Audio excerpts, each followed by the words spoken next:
A veces encontramos políticos que realizan gestos icónicos, como por ejemplo George Bush, que coloca las manos como si estuviese estrangulando a alguien cuando habla de las garras del terror.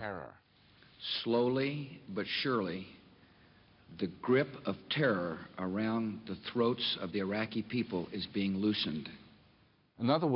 Otra forma de pensar sobre este gesto es considerarlo una metáfora, porque la expresión garras del terror es evidentemente una metáfora, y el gesto recalca el carácter metafórico del discurso.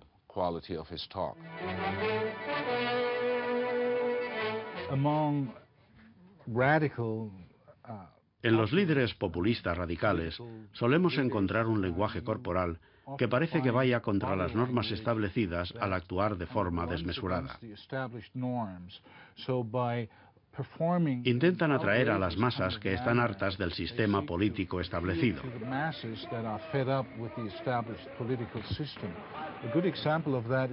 Un buen ejemplo de ello es Mussolini, que en esta secuencia no solo utiliza una especie de movimiento corporal muy teatral, sino que también explica sus conceptos gesticulando de forma muy poco común entre los políticos convencionales.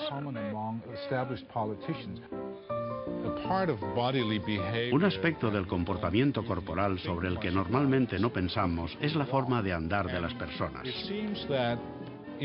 Al parecer, en la antigua Roma había una clase de políticos que ganaron influencia durante la República, que venían de las provincias del país y tenían una forma de moverse muy distinta a la de la élite urbana de Roma.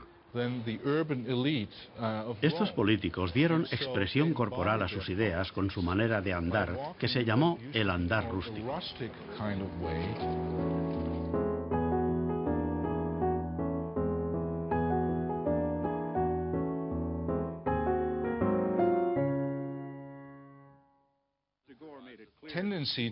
La tendencia a moderar los gestos tiene mucho que ver con la forma en que se ve el cuerpo humano en la cultura occidental.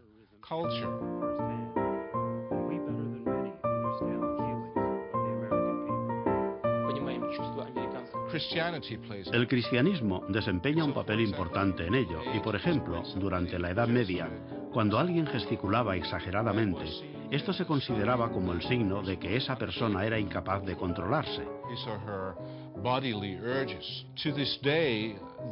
Desde entonces, el abandono de los gestos demasiado expresivos se debe a la idea de que denotan falta de autocontrol en el orador.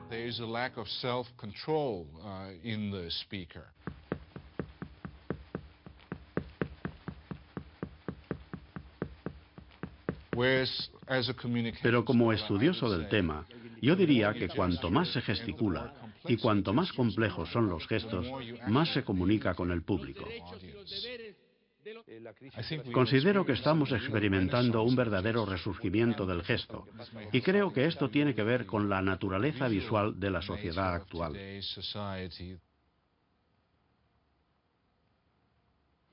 Tienen, yo diría que la desfachatez.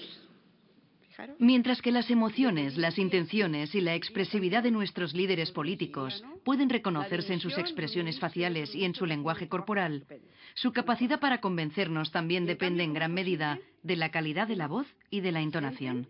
Y como estaba tan contenta de sus éxitos, dijo: en Barcelona me harán un monumento. La voz está vinculada a la forma en que comunicamos con los demás y con el mundo. Y desde este punto de vista, que no es solo científico, sino más bien psicológico, la voz está relacionada con la intención del que habla. Y la intención del que habla podrá escucharse si se presta atención al timbre de la voz. Let freedom ring from every hill and molehill of Mississippi, from every mountainside. I have a dream today.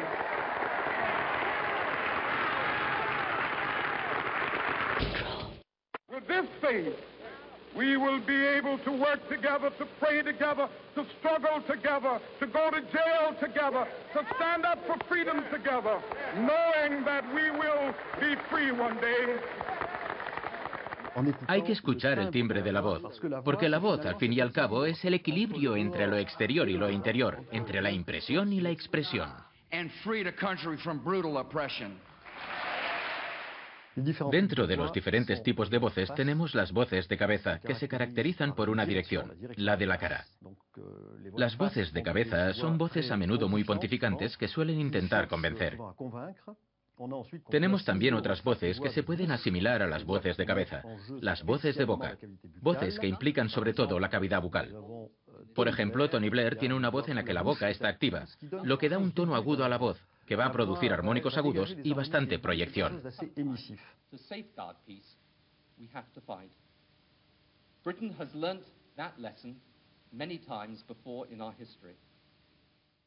Otro tipo de voz parecido a la de boca es la de nariz. Por ejemplo, Bill Clinton, que en realidad no tiene una gran resonancia torácica, tiene una voz tirando aguda, lo que daría también una voz más bien de boca con un matiz relativamente nasal. At the special NATO summit this summer, that is what we will begin to do. We must strengthen NATO's partnership for peace with non-member allies. También tenemos voces de laringe, también llamadas voces de garganta. Son voces que están encajadas en la garganta.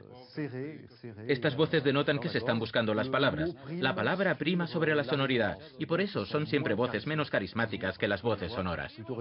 Esa persona y ese grupo no haya tenido al menos Las voces inseguras son aquellas en las que interviene sobre todo la garganta o principalmente la cabeza. Cuando no se utiliza todo el cuerpo, la voz es poco tranquilizadora. De poder. Soy miembro del Consejo de Estado, pero esto es muy poco relevante desde el punto de vista del poder.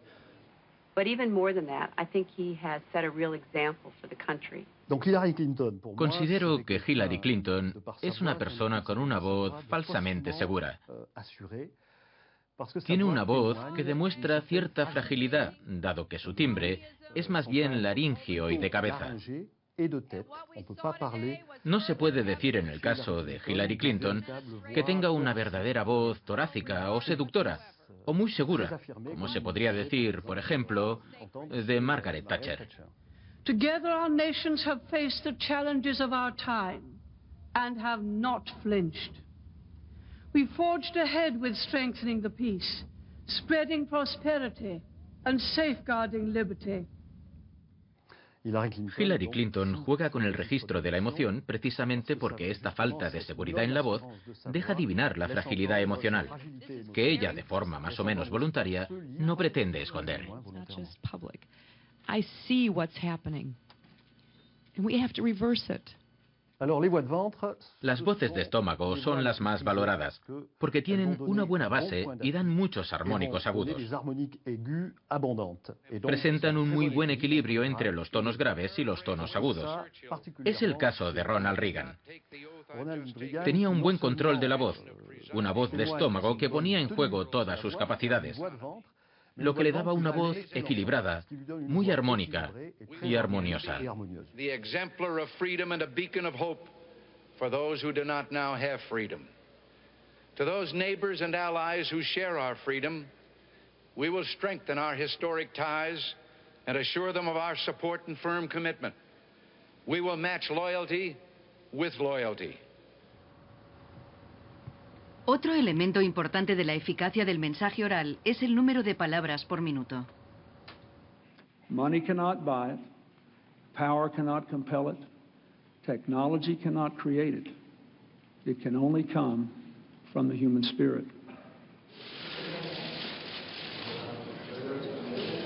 Aunque existan diferencias culturales entre las lenguas, se han hecho pruebas que han demostrado que por lo general la cadencia adecuada está entre las 140 y las 180 palabras por minuto. Quiero felicitar por este compromiso a Bill Clinton. Por debajo de 140 disminuye la atención del público y se genera una sensación de aburrimiento. En todas partes, por encima de 180, el flujo de palabras es excesivo y el mensaje resulta confuso. Habitualmente hay mucha coherencia y relación entre los diferentes medios que utilizamos para comunicarnos cotidianamente, es decir, las miradas, los gestos, la postura corporal y el habla. En realidad, están unidos de forma muy sutil y complicada. Pero de vez en cuando encontramos discrepancias, por ejemplo, entre la expresión facial de una persona y lo que dicha persona está diciendo. El presidente Bush es un ejemplo de ello. A menudo lo vemos con una expresión facial que no parece congruente con el contenido de su discurso. Una cosa sorprendente en la expresión facial de George Bush es su asimetría. Podemos observar especialmente la asimetría de sus cejas, que levanta para dar énfasis y a menudo acaban en una posición diferente, la una más alta que la otra. Esto da a la cara un aspecto como si pensase que está diciendo algo divertido. Y al público le cuesta mucho interpretar esto. Well, but what wasn't wrong was the fact that he had the ability to make a weapon. La asimetría de la cara de Bush también puede observarse en la boca, que es diagonal. La cara es más larga de un lado que del otro. Está desencajada. This is all in the context of war. Se suele tener coherencia de forma natural. Cuando no la hay, es que alguien necesita ayuda. Growing up, she gave me love and lots of advice. I gave her white hair. And I want to thank my dad. Evidentemente, el público puede darse cuenta en el nivel emocional de si está viendo un comportamiento seguro y fuerte o un comportamiento que pretende parecer fuerte sin tener la fuerza interior.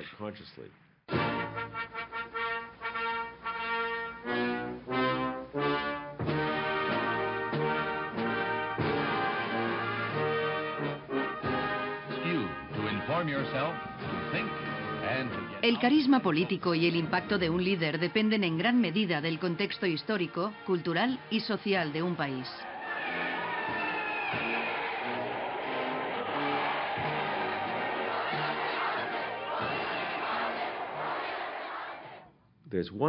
Hay un tipo de carisma que se da cuando una sociedad está bajo amenaza y un líder carismático demuestra ser fuerte, demuestra que no tiene miedo de la amenaza y que puede llevar a toda la sociedad, si ésta lo sigue, a tener más confianza en sí misma para superar la amenaza. En el caso de Hitler, esto implica demostrar una cantidad enorme de agresividad en su comportamiento no verbal. Si observamos uno de los primeros discursos de Hitler, al subir al podio, muestra ciertos indicios de inseguridad. Genossinnen, am 30. Januar sind in Deutschland die Würfel gefallen. Fue muy inteligente, porque para superarlo optó por desplegar mucha energía. Hablaba con mucha fuerza. Und niemals ermüden, und niemals verzagen, und niemals verzweifeln. Y además, usaba el truco de mantener entrenado al público para que compartiese sus emociones. Cuando decía algo, el público, en lugar de aplaudir, entonaba el Heil Hitler al unísono. Esto le daba la imagen de enorme poder, porque hablaba con mucha energía y con un objetivo. Provocaba esta respuesta salvaje en grandes multitudes. Y esto era lo que se presentaba en los medios de comunicación. Recuerden que en la época de Hitler, los medios de comunicación eran películas y las cámaras se colocaban en un lugar fijo que le favorecía. La filmación resultante se editaba, de modo que se eliminaba cualquier signo de debilidad. En la televisión tenemos un mundo muy distinto, porque la televisión transmite lo que hay.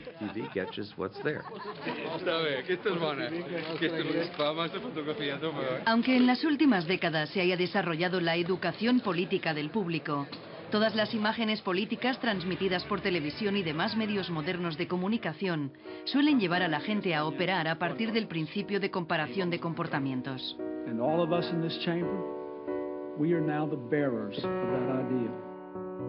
El cerebro realiza instintivamente una comparación visual entre los diferentes líderes políticos. Algunas imágenes se memorizan en el subconsciente.